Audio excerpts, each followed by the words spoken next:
tous, nous sommes des anciens de Azakaz et nous avons d'autres collègues. On a créé une association des anciens, un collectif des anciens du CPS pour revendiquer nos droits. Nous sommes de cette institution pendant des années. Certains ont cheminé avec Azakaz CPS pendant des années. Donc, quand il y a eu des difficultés de trésorerie ou bien de finances, l'État a nommé quelqu'un qui devait redresser l'entreprise. Après avoir essayé de redresser, ça n'a pas abouti. Ils ont nommé un liquidateur. Le liquidateur, un certain Cheikh Tidiane Mbengue, qui a passé dans toutes les caisses. Environ, on avait 56 caisses, si je me rappelle très bien, au niveau sur le territoire national, de Saint-Louis à Ziguinchor, Dakar, Kaolack, Diourbel, un peu partout. Et après avoir donc passé à la liquidation donc doit être un jugement rendu par le tribunal. Aujourd'hui, ça a pris des années. Le personnel est là, laissé en rade par la direction générale de Azakaz CPS.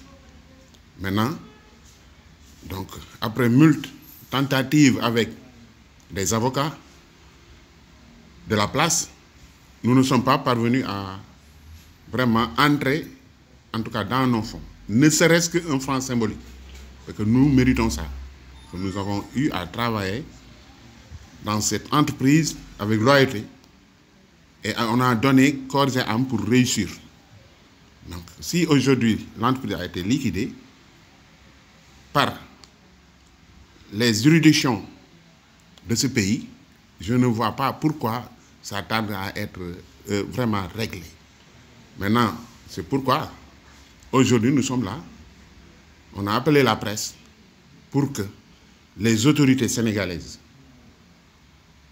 prennent compte de ce problème-là.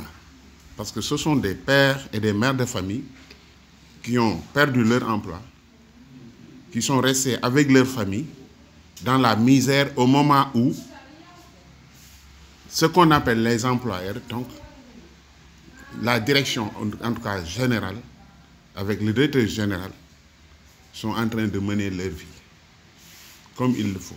Donc il est temps qu'on paye à ces employés-là leur dû. Nous ne commandons pas, nous ne supplions personne.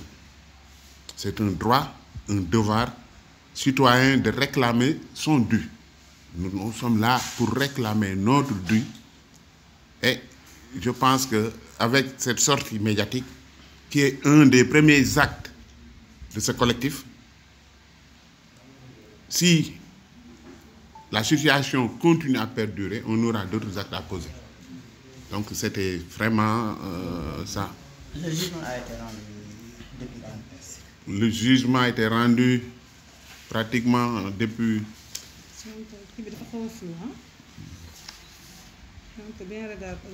En 2012. En 2012. Et nous sommes en 2023. Et le préjudice s'élève à combien?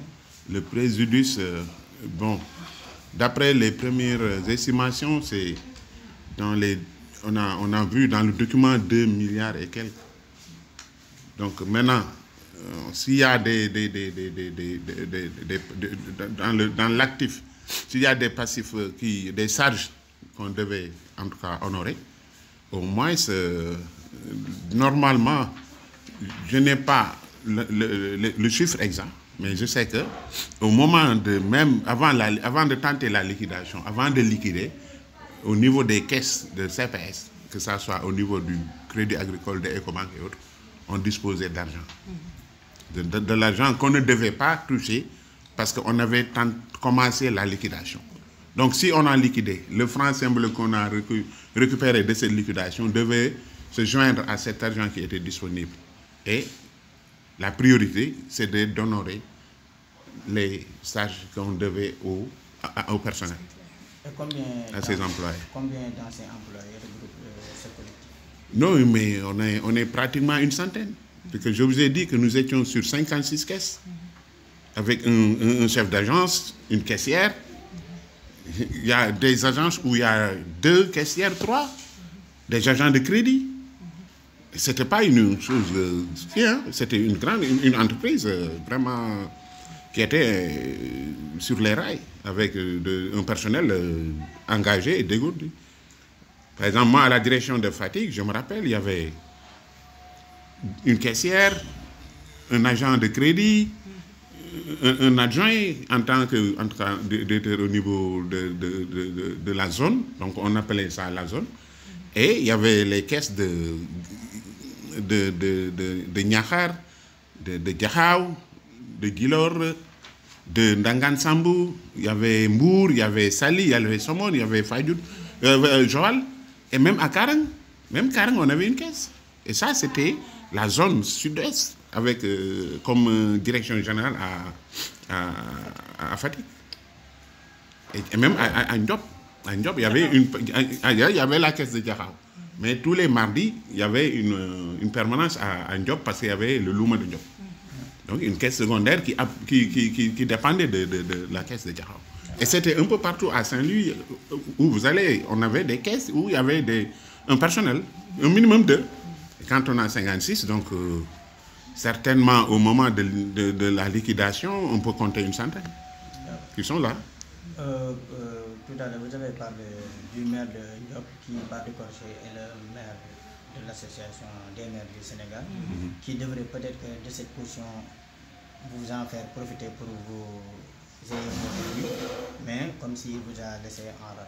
Oui, parce que bon, nous le disons, et avec vraiment fermeté, le directeur général de Azaka CPS s'appelle Oumar Ba. Il est le maire de la ville de Ndiop, qui est dans la région de Fatick, et aujourd'hui qui est le président de l'amicale des maires du Sénégal. Donc c'est quelqu'un qui est là en vie, qui mène ses activités, qui a été directeur général de Azaka CPS, qui est au courant de la liquidation parce qu'on lui a notifié en tant que directeur général. Au moment où nous, personne, on ne nous notifie pas qu'on a nommé tel.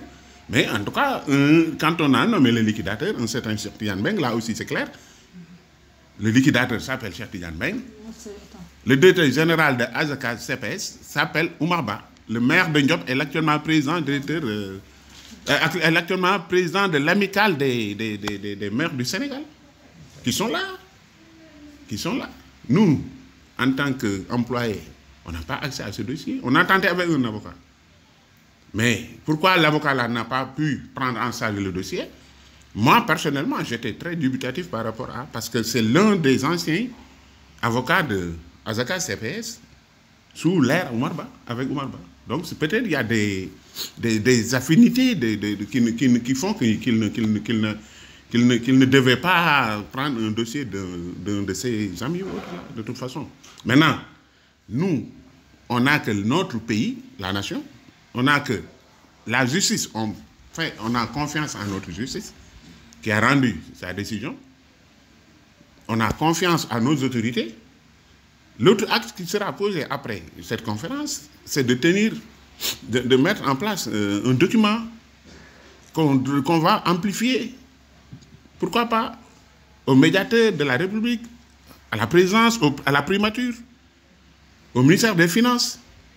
C'est parce qu'aujourd'hui, les institutions de microfinance reçoivent des agréments du ministère des Finances, les institutions du système financier décentralisé.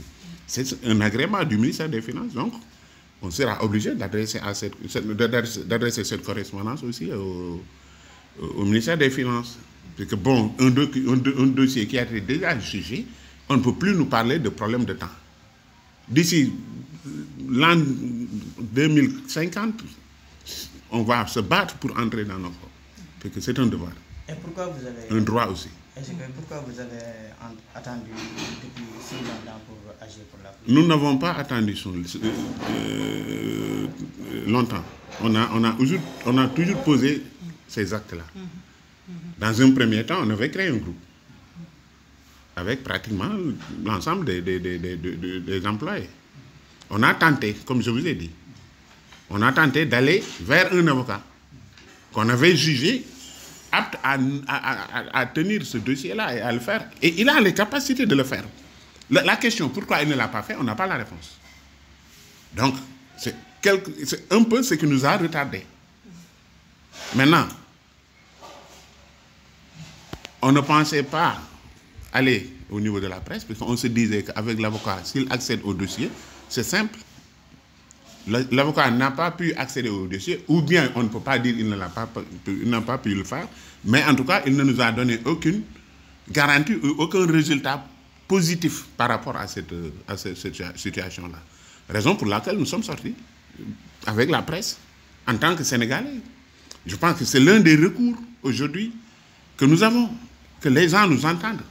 L'autorité, le président de la République, pourquoi pas, le Premier ministre, le ministre des Finances, ils peuvent nous entendre à travers les médias. Et s'ils nous entendent, je pense qu'on aura gain de cause par rapport à cette situation. Vraiment, nous devons réclamer ce droit. Pour nous devons réclamer ce droit. Parce que l'affaire est yàgg trop. Lii gën a lu ñu woon su ne woon suñu sago du yegg si sax si média yi dañ koy def comme ñun ñëpp ay sénégalais ñu dégguñu ñu feeñu suñuy droit waxuma la dara sax mais on a eu d'autres vraiment dégâts yi nga xam ne mënuñ leen ko citer fii en tant que père et mère de famille suñuy cotisations sociales ne sont pas à jour. Au niveau de l'IPRES, Asacas a cessé de nous cotiser depuis 2005. Quand on aura l'âge de la retraite, on n'aura pas droit à notre pension de retraite. Mais xoolal loolu rek lan moo ko gën a métti kon nag vraiment su ne woon suñu sago tey lii on veut se faire entendre.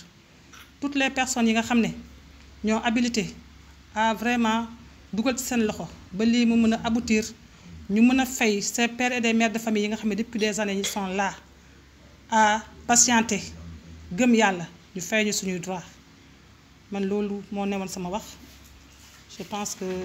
fi mu nekk nii gën yéen maanaam dogal bu ko justice jëlee xañ na ko. bu ko justice kii ak léegi c'était en 2012. C'était en 2012 déjà le jugement est là on a déjà jugé le kii. léegi collectif bi ngeen teg ñaata nit la ëpp. collectif bi c'est tous les agents d'Asacas hein. dégg nga téeméer ak nangam. waaw c'est tous les agents d'Asacas. téeméer rek lu topp. il faut comprendre exemple li wax France. dañuy def version wolof. waaw téeméer rek lu topp agent Asacas yi waaw. mooy collectif bi waaw. léegi dañoo xool ne boobu boo léegi est-ce que li ngeen war a jox ci ndàmpaay. ñaata ngeen ko xayma boobu léegi. loolu moom defe naa normalement justice moo ko war a yor ak li nga xam ne ñi nga xam ne ñoo yore woon côté financier bi au niveau de Asacas ñoo leen mën a tontu si loolu. d'ailleurs de passage maa ngi interpellé ñooñu suñu gisee à travers la presse. nañu ñëw ñu wax ñu au moins ñu joxe les chiffres normaux pour loolu na mën a dimbale vraiment su fekkee ëllëg si biir war nañu fay ñu wax ji jeex mu jeex. ci seen i wax ci biir leen wax ne actuellement maire Ndiop te mu jiite maire Sénégal yëpp. moom fi mu nekk nii position bi mu nekk waroon na cee mën a jàpp pour ngeen a jot. ñun ñëpp ay frère am ay sœur am lañ man quand il me dépasse il me dit ma sœur saa yu ma dajeeg moom wax dëgg yàlla ma dit ma sœur. benn jour sax tooj naa ko ne ko monsieur Ba doo ñu dimbale bokk comme fu mu ne nii côté nga doo ñu dimbale ni ma téye ma sœur tooñ ma mu dem yoon. mais kon ñun ñëpp comme ay sénégalais lañ nañ ko jéem a góorgóorlu mu jàppale ñu dugal si loxoom moom ñu mën a jot suñuy droit waaw. parce que amul peut-être bu fekkee ne ni ko sa naataango bi waxee. est-ce que amul comme tey da ngeen a def sortie. est-ce que amul yeneen jéego yu ngeen bëgg a teg bu fekkee ne mbir mi sotti bi. su nekkee mbir mi waaw loolu moo ñu waaw loolu moom vraiment suñ si yeggee ak jàmm rek incha allah si fekkee vraiment aboutirul fu mu ne nii ñaanuñu ko yàlla ñu xoolaat yeneen jéego yu ñu mën a def ak fi ñu ko mën a ñu si mën a jàppale waaw.